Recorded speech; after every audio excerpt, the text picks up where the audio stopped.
Good morning, everybody, and welcome to Mitch's Vinyl Corner, and thanks for stopping by. So I wanted to do this video on albums that I would love to have in my collection, but I don't because they're either very expensive or very rare and very expensive at the same time. So I have 15 albums that are currently in my Discogs wish list. Some of these albums are just pretty common. I just haven't got them yet. Some of them are super rare, super expensive, almost to the point where I'm probably never going to be able to get them. But I thought this would be fun to share with you guys my wish list. So starting off is a pretty common one, and one that Alice in Chains fans have been dying to get reissued, is Alice in Chains Unplugged. Now in 1996, Alice in Chains did Unplugged, and it was their first live performance since 1994. So they hadn't performed together in 2 years. Lane Staley was suffering from a lot of drug issues at this time. During the performance, Jerry Cantrell actually had food poisoning from a hot dog that he ate earlier in the day, and the crew had to put a trash bin next to him while playing throughout the concert. This is just such a highly sought after album. It's one of the most memorable performances from the Unplugged series on MTV. It was reissued on vinyl in 2012, 2013, I believe, from the company Music on Vinyl. It has since been out of print, and they are extremely expensive. They're common, like I said, but they're just very expensive right now, especially now with the 30th anniversary coming up in 2026. There are talks and there are rumblings about this getting a reissue from the Alice in Chains catalog, which would be awesome. So fingers crossed that it gets reissued. But if not, I might have to pony up and get the Music on Vinyl version one of these days. The next two, I say next two because they're the same album, but they're just different versions. The first one is Sgt. Pepper's Lonely Hearts Club Band, the Nimbus Supercut version from 1984. The only way that you could get this album was through mail order through Hi-Fi Today magazine. There was only, I think, 1,000 of these made. They're very expensive, very hard to find, but this one's considered to be one of the two best stereo versions that you can get. Now, if you're a Beatles fan, in general, everybody talks about mono is the way to go. I do have an original mono 1967 UK version of Sgt. Pepper's. To me, it sounds great. The odds of me getting this one are pretty much slim to none. But again, I just have it in my wish list just in case.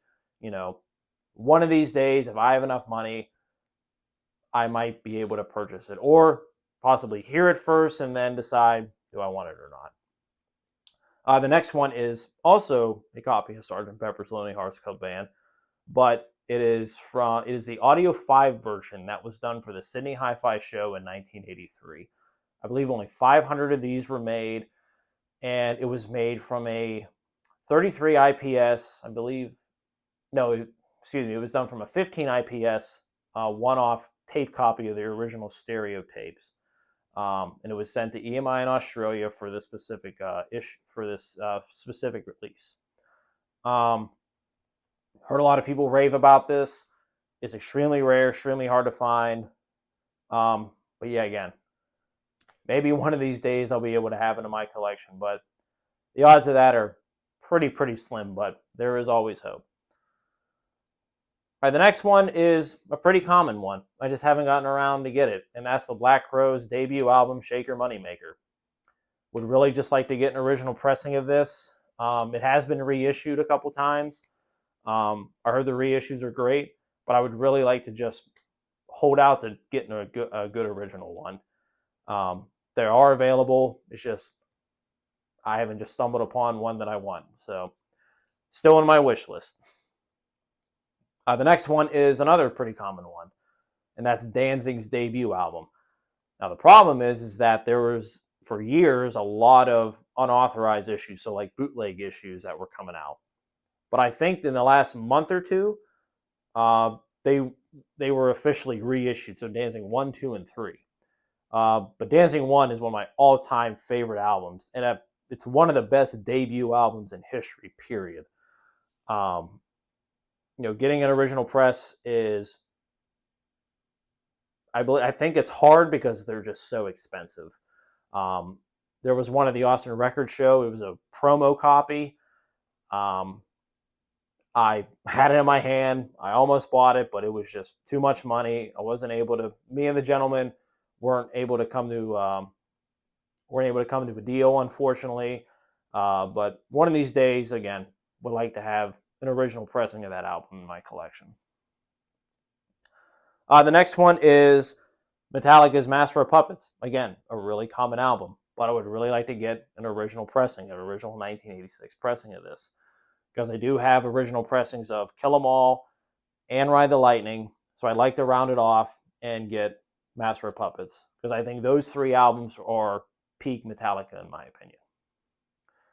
The next one is the Mother Love Bone compilation that ties in their EP Shine and their debut album and only album that they issued, Apple. So Mother Love Bone was the precursor to pretty much Pearl Jam. Andrew Wood was the lead singer. He unfortunately passed away before they became huge. And if you guys are familiar with Temple of the Dog, members from Pearl Jam, members from Soundgarden, that was pretty much a tribute to Andrew Wood, was Temple of the Dog. Now they have reissued this year for the 35th anniversary. They have reissued Shine and Apple, for the public. But again, I would like to have this compilation in particular because it was done by Music on Vinyl, and I heard this one is very, very good. Because it was never actually issued on vinyl initially. It was only issued on CD. So again, this one's pretty common-ish, I would say, but there's a couple on eBay that I saw, but they are pretty expensive, at least $200. A lot of people would just say, why don't you just go get the reissues? They're $35. Well, if all else fails, I would like to get this version instead, so I can have both albums in a compilation. So the next one would be Motorhead's debut album, an original UK pressing on the Cheswick label. I love Motorhead. I love Lemmy. Motorhead's a mixture of punk and metal. What more can you want? The next one, a very, very common one, almost so common you can probably just find it anywhere, and that is Pink Floyd's Wish You Were Here. Now, I say that because I did have 2 issues of this that I have since sold. I had an original US pressing, and I had an original UK pressing. Now they're like, well, why is this on your wish list if you did have them? Well, those 2 versions that I did have were in very terrible shape. I sold them. I really would like to get a clean UK pressing that has the original packaging. And when I say that, because the original packaging came in like this black paper bag that wrapped outside of the album cover, and it had the sticker on it, and also came with the postcards. So that's the version I would like to have. The other versions that I did have, they didn't have any of that stuff. It's very common. Again, a very common record. But to get that type of record with all the stuff in it, in the condition that I want, I'm going to have to pay up for it, but I just haven't been able to do it yet. So the next one is Soundgarden's Bad Motorfinger. Now, people are saying, well, you can just go, I've seen it in Target, I've seen it in Barnes & Nobles. However, the version that I would want is the 2003 version from Europe that uses the legendary 320 mastering. Now, the issue with this, from what I've read, is that the newest reissues, I believe from 2016, have the same barcodes as the 2003 version, from what I understand.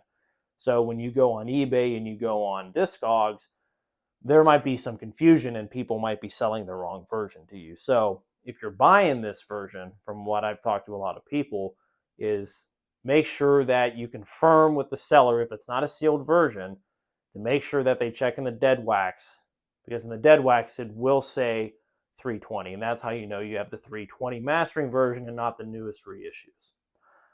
Same thing goes for the next one, which is Soundgarden from Super Unknown from Soundgarden, which was their next album following Bad Motorfinger. Again, another 320 mastering version. This one, I believe, is from 2001. This one's definitely a little bit harder to get. By harder to get, I mean, I don't think there's any being sold on eBay right now. They're very rare, very hard to find. I know a lot of people rave about the first US pressings, but those ones, I believe, were on colored vinyl, and colored vinyl back in that time was very noisy. So I'm not really sure if I want to go that route. If all else fails, maybe one day I'll just go for an original pressing of that, and maybe that's what I'll have to settle on. But there is hope that maybe one of these will stumble upon Discogs for a good price one day, or eBay, and I'll be able to get it. The next one is Stooges Funhouse. So I do have this album currently. It's the Rhino edition, I believe, from like 2010. That was cut and mastered from the original analog master tapes. However, on my system and my ears, that version just does not sound good at all. It sounds very bloated, has too much bass in it. I don't know. It just does not sound good to me. So I would like to get an original version of this. I've seen original versions. They are not cheap. They go for a lot of Stooges albums in general. Original pressings go for a lot of money. Same for the next one. Their very next album, Iggy Pop and the Stooges Raw Power from 1973. That's another original version I would really like to get with the Iggy Pop and the Stooges sticker on it too. I've seen those on eBay and Discogs. Again, not cheap, at least a couple $100 for something that's in decent condition. But yeah, the next two are considered compilations. Some of you might have heard of these, some of you have not. So the first one is the Sub Pop 200, which came out in 1988. Now, for those who don't know or are familiar with, Sub Pop is the label based out of Seattle that Nirvana, Soundgarden, Mudhoney, pretty much they were the premier label for grunge back in the 90s. But this was released in 1988 before a lot of these bands became mainstream. So this was this was pretty much put out by Sub Pop to pretty much get their band names out there so that people would listen to them and buy their albums. So this was never, again, reissued on vinyl since 1988.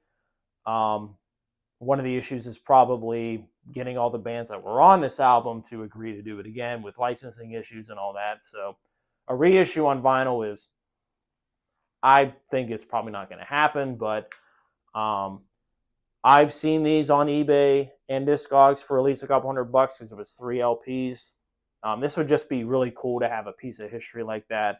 A lot of these bands in their early days, before they became more polished, I think it'd be really, really cool to have. The final one on my wish list is another compilation. Now, this is called Deep Six. Now, this is considered by many fans to be the very first compilation of grunge. So this is very, very early tracks from Green River, Soundgarden, the Melvins, Tad, a lot of these great Seattle bands that were considered underground at the point.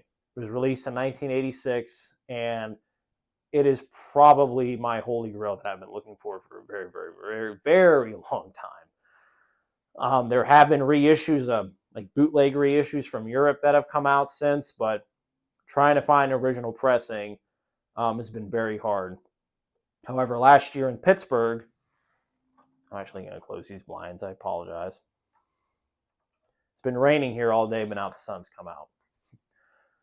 So in Pittsburgh last year, I stumbled into a record store, and the owner had told me that he had bought 25 copies of these and a lot of other Sub Pop albums, like early Nirvana stuff, like Bleach and Nevermind, from a lady that used to work at the Sub Pop label. She was originally from Pittsburgh, but she worked at Sub Pop in Seattle back in the 80s and 90s. And she had sold like this collection. And there were 25 copies of Deep Six in that collection. One of them was on the wall that I was able to look at and hold. And it was in really good shape, but it was just too much money. By too much money, it was like $600. And I was not willing to put up that money at the time. I don't think my wife would have approved as well either, but maybe one of these days I'll be able to stumble upon another one of these and perhaps add it to my collection. But out of all of these albums that are on my wish list, that one is probably my holy grail. But yeah, so this was really fun, talking about albums that I wish I had, but I don't. But yeah, this was really, really fun, guys. Just a reminder, I'll be going live tomorrow night with Greybeard's Nation. I should have a link here soon. I'll drop on my channel on YouTube. That way I'll be able to live stream it through my channel. So I'll be able to get that set up tomorrow. But yeah, with that, thank you all for stopping by. See y'all next time.